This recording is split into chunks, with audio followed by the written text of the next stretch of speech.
sold itself to the world and to itself is finished. Israel's been exposed as a fundamentally morally corrupt state. The Zionist enterprise is one that's based upon apartheid and genocide.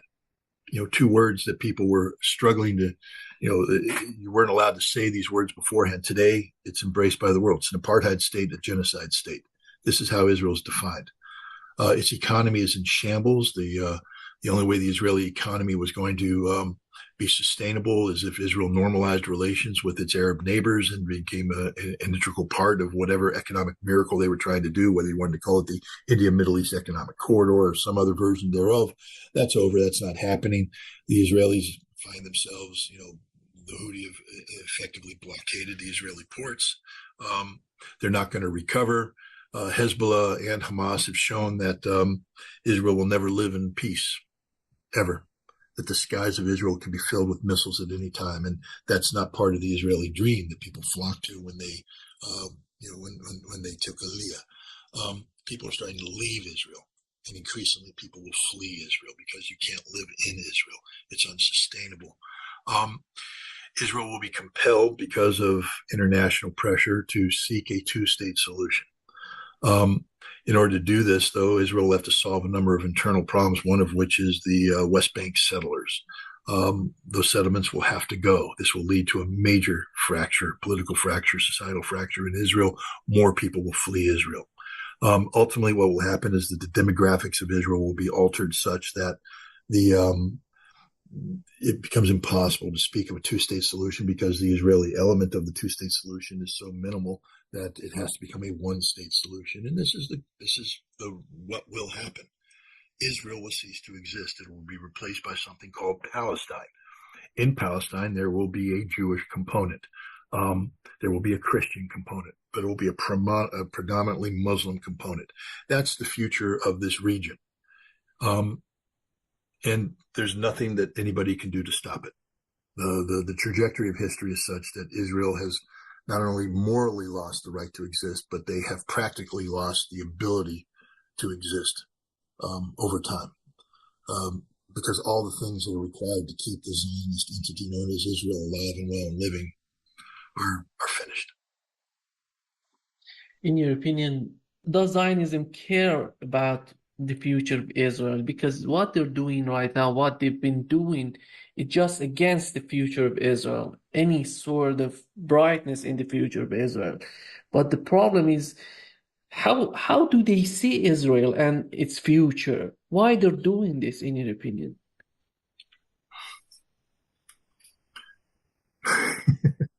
To really answer this question, and you know me, I'm not afraid of answering.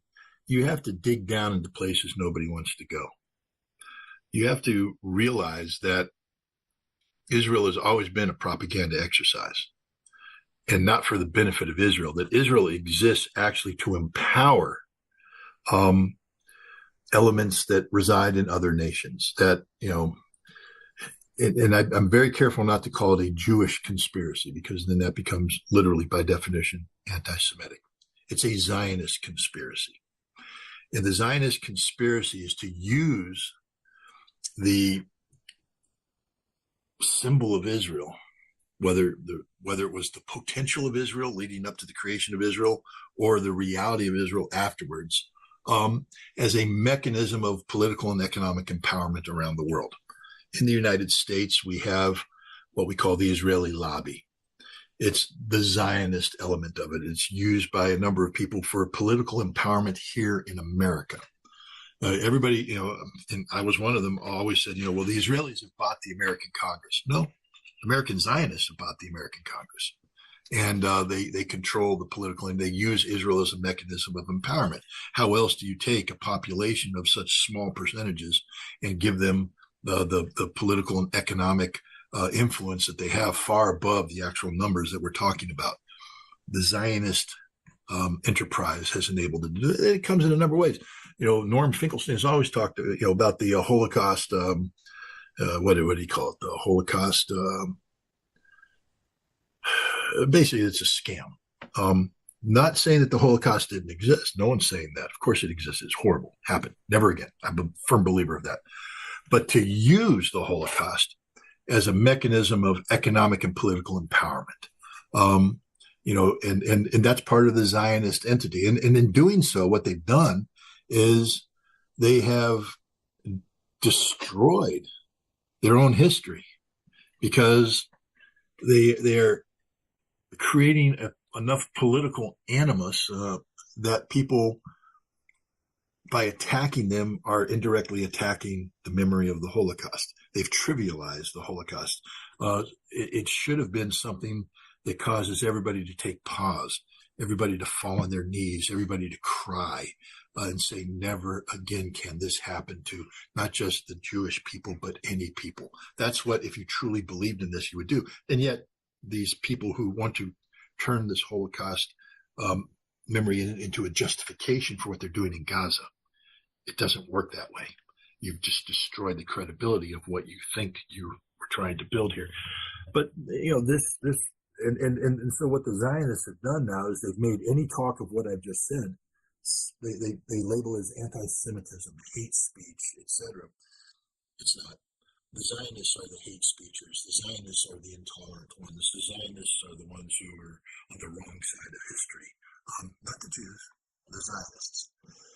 But we deal in a world where people, we have a lot of ignorant people in the world today. And so it's very dangerous to talk about anti-Zionism without creating the conditions for anti-Semitism, because there are people out there who are unable or unwilling to differentiate between the two. And so then it becomes an attack on Jewish institutions, the Jewish faith. And this is the absolute wrong direction to go. You can't allow the animosity one feels towards the Zionist entity known as Israel to become anti-Semitic, anti-Jewish. And at the moment, I don't think the world is capable of making that distinction. So it's a very dangerous time for the Jewish people, very dangerous time for the Jewish people, because the Zionist entity has allowed the memory of the Holocaust to be sullied, to be diminished, to be forgotten, to be used, to be abused. And once you do that, and then you allow the creation, the ability of genuine anti-Semitism to rear its ugly head.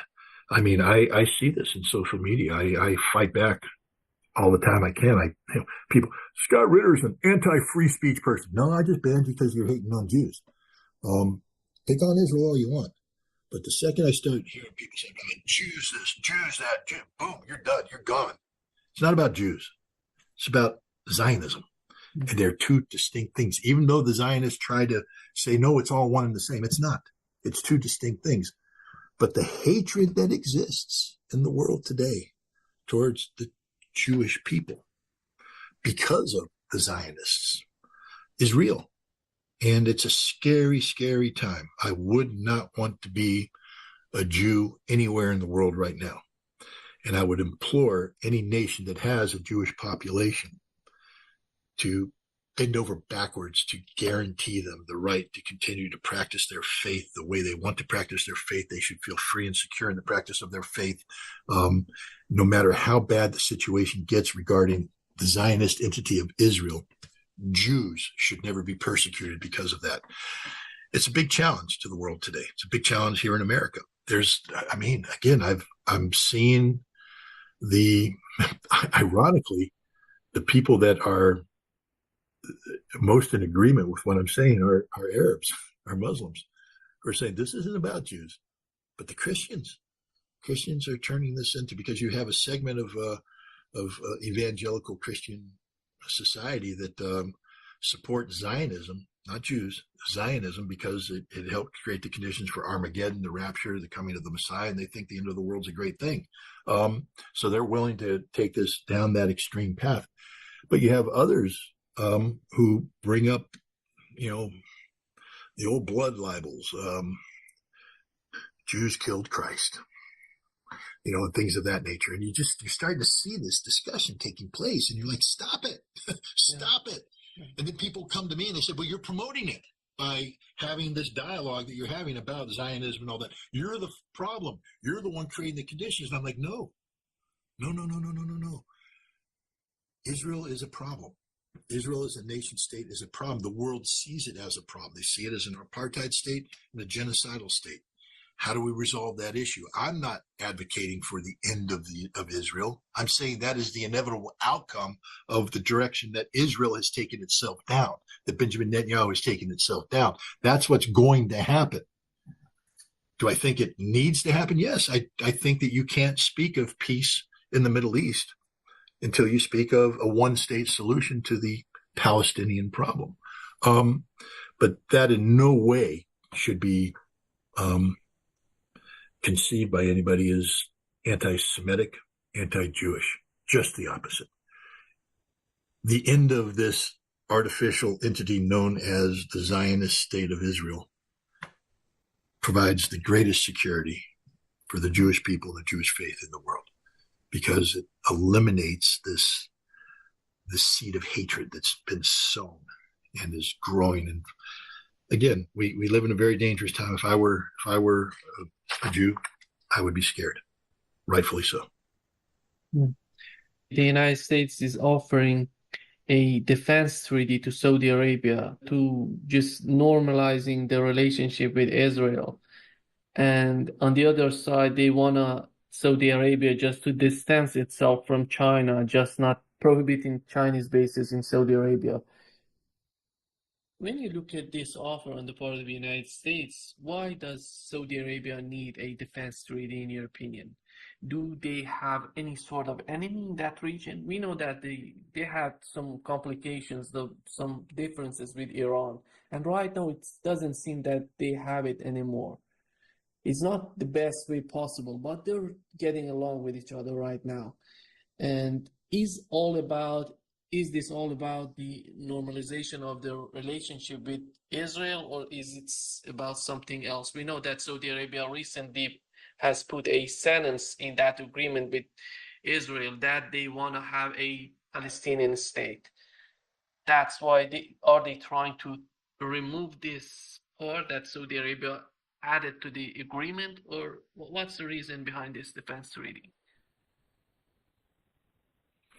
I think you got to understand that every nation is a consequence of its own history, meaning that we can sit here and look at things. Is there a reason for Saudi Arabia to be at odds with Iran? Is there is it in Saudi Arabia's best interest to normalize with Israel? Da da da da da. And logically we could say, well, no, but then why are they doing it? Saudi Arabia, modern Saudi society, has as one of its foundational elements the agreement that was made between Roosevelt and King Saud back at the end of World War II, and that's evolved into a economic arrangement that originally was about Aramco and America there, but then the Saudis nationalized Aramco, became a Saudi money-making machine, but they needed American military support to back them up, protect them during the Cold War, protect them against regional threats, Iraq, Iran, etc. And then the role that Saudi Arabia played there, and it's not just as simple as talking about oil. We're talking about finances, the integration of all this money that Saudi Arabia made, the empowerment of the princes. We can't ignore that. Yes, there's a king. Yes, there's a crown prince. There's a whole bunch of princes out there who have a say in this too, and they have a lot of money, and that money's out there in banks, and they've been buying influence in the West. It's like anything. If you invest heavily into something, it's very hard to get out of that investment. Even when the investment starts to sour, you keep saying, well, I hope it stays on. Saudi Arabia has been investing in the West for a long, long, long, long time. This transition to the East is happening because Saudi Arabia has become soured with the Western investment, but they can't just dump it overnight. That's impossible to do. And so Saudi Arabia will string the West along as necessary. I think a strategic decision has been made by Saudi Arabia. I mean, we know it has. They joined BRICS. That's not a tactical decision. That's a strategic decision. they didn't renew the 50-year petrodollar agreement with the United States. That is a strategic decision. They're taking payments in non-dollar denominations. That's a strategic decision. But you can't, until these strategic decisions start creating, centers of gravity that are sustainable, until the economic relationships with Eurasia have evolved to the point that they can be done independent of whatever happens with the West. You can't just walk away from the West. And so when the United States, where a lot of Saudi money still is, and a lot of, politically, a lot of the princes have grown up flying to London, flying to the United States. They own property everywhere. You can't just hit the off switch on that. So when the United States says, hey, we want to sit down and talk to you about something, the Saudis have to say, yes, of course, come here, sit down, let's talk. Let's talk. Oh, yes, we think this is a grand idea, a wonderful thing. Of course, we have the caveat that there has to be a Palestinian state. And you, America, you said you want a Palestinian state, so we're on board with you. We too want a Palestinian state. So that's one of our conditions about this. But we'll talk about all this. But until there's a Palestinian state. Meanwhile, Israel said, there will never be a Palestinian state. What does that tell you about the agreement? Dead in the water. So I think that's what you're saying. The Saudis are doing what any nation does under these circumstances. You play a diplomatic game. You wait until the time is right to make a major deviation. I don't see Saudi Arabia doing something that undermines the strategic decisions they've made to normalize relations with Iran, to join BRICS, to walk away from the petrodollar, and suddenly say, oh, well, what the hell? We'll just have a strategic, security arrangement with the United States. I just think this is the Saudis buying time. This is the Saudis sitting down, engaging in a delay tactic. Again,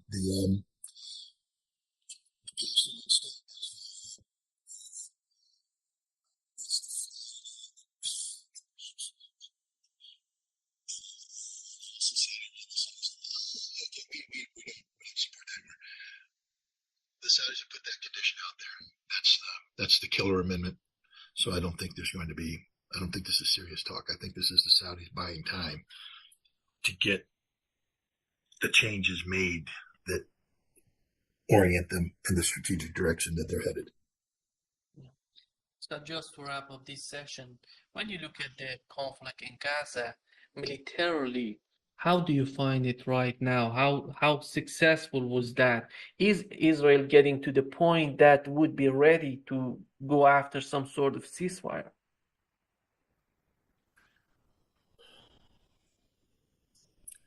The Israeli objectives have always been to destroy Hamas's ability to continue to resist and to destroy Hamas as a political entity. Israel has failed on both of those. Every day, Hamas is killing more and more Israelis. It's going to get worse for the Israelis because they've created the ideal situation for Hamas, an anthill that is there. The Israelis don't know where it is. The Israelis have blown up the infrastructure on the top, so now the ants can start leaving the anthill, come out, start laying ambushes, come back to the anthill, blowing the Israelis up, the death by 1,000 cuts. How do you define a tactical victory? I mean, I'm always, I'm old school, the battle for Hill 881. Well, hell, we know what we need to do. Capture Hill 881. All right, boys, get online. Base of fire, right flanking maneuver, fire support, boom, boom. Flag on top of 881. We win. What are the Israelis putting a flag on? Put a flag on destroyed building 832. It's already been destroyed. Put a flag on it. Hezbollah don't care, or Hamas doesn't care. They're under it. They're under their thing going, oh, they're up there? Okay. Hey, did you guys put a mine up there the other day? Yeah. Blow it up. Boom. Oh, there goes some dead Israelis. That's all Hamas is doing. Hamas doesn't have to evict Israel to win. Hamas doesn't have to seize territory. Hamas wins just by killing Israelis. And they do that every day in increasing numbers. Hamas planned this conflict out. Israel is playing the game that Hamas designed, and Israel doesn't even know the rules. So they say, we'll play that game. Well, you can't do it. Why? We don't know the rules. What is the game we're playing? It's called Kill Israel. Oh, we don't like that game. Too late. You're in it. It's the same game they'll play with Hezbollah if they ever decide to go into full-scale war with Hezbollah, a game that they'll lose because Hezbollah has been imagining this conflict for decades, and they're ready. Israel's not. Israel hasn't imagined this. So militarily, it's over for Israel.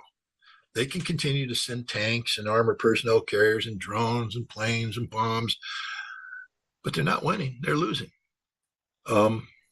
That's the reality of it. Yeah. And Turkey, Scott, just talking about Turkey, do you see Turkey considering the situation in Gaza, or they're playing a political game as they're doing in Ukraine? In the local elections, Erdogan's party, the AKP, lost ground not only to the secular parties, but a lot of the Islamist parties that used to be part of the AKP umbrella jumped out and said, no, we're running separately so that the AKP doesn't benefit from their numbers in parliament. They're running separately because of what Israel's doing in Gaza, what Turkey's doing in Gaza, what Turkey's not doing to support the Palestinians. So there is a price to pay. So that's when Erdogan did the sanctioning. I'm sanctioning 56 different things. They didn't sanction the oil, did he? So Erdogan's the great survivor.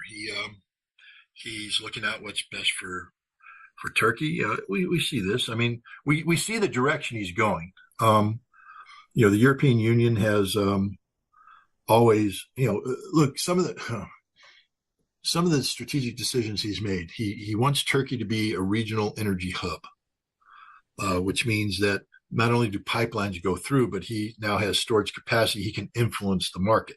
He is the influencing. They will start pricing gas based upon the Istanbul index or something of that nature.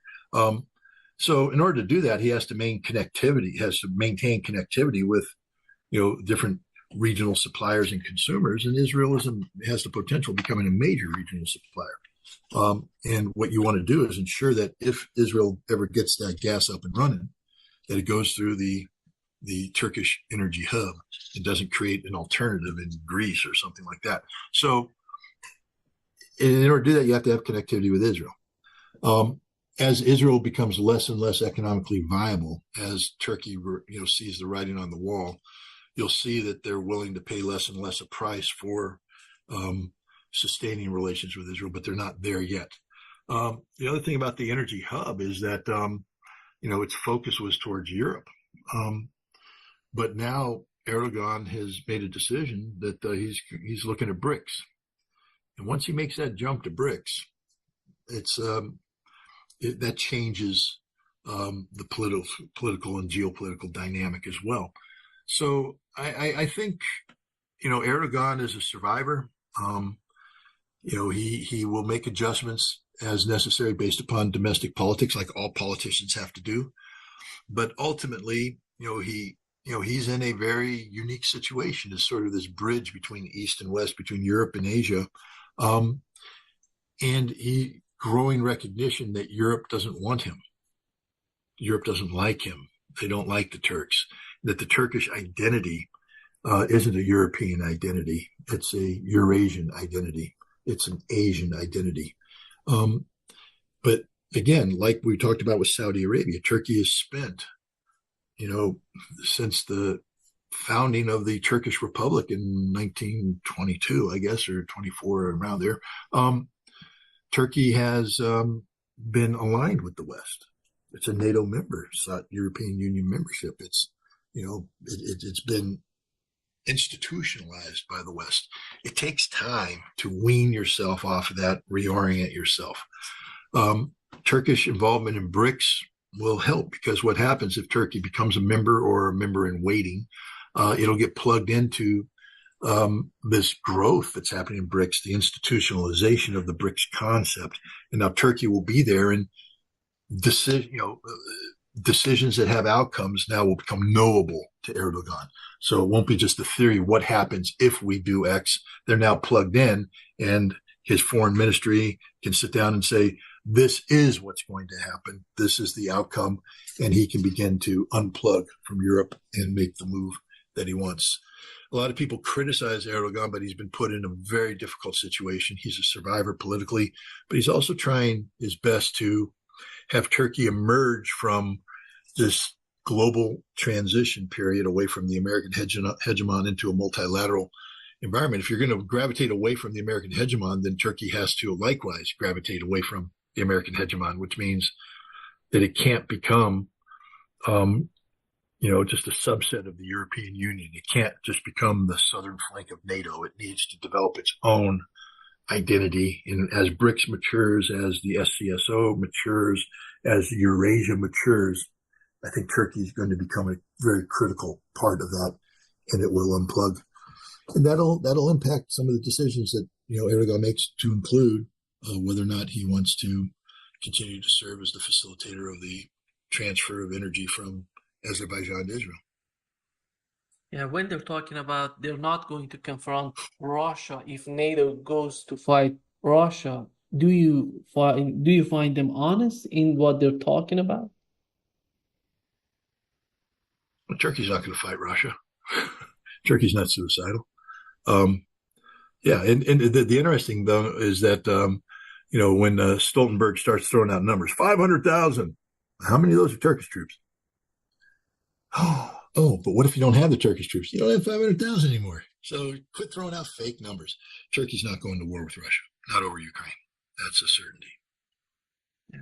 Just out of this discussion, how do you find the situation right now? I talked with Jill Stein. She's a very good candidate, in my opinion, to be part of this election. You talk about Donald Trump. Donald Trump is not a very good candidate, I think, when it comes to the conflict in Gaza, when it comes to the conflict in Ukraine.